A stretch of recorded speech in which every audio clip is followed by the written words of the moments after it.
Kung sekali mau menyembah pengurupanya sakti orang tua banyak ulang dunia banyak ramai.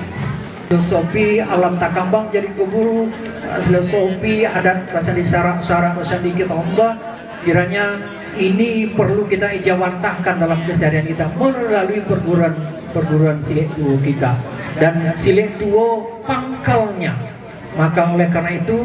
ketika kita mengadakan pertemuan silaturahmi seperti ini, tentu kita berharap sangat agar anak-anak muda kita rangkul, anak-anak muda kita bawa serta, anak-anak kita berikan pelajaran-pelajaran bagaimana Silih Tuwo itu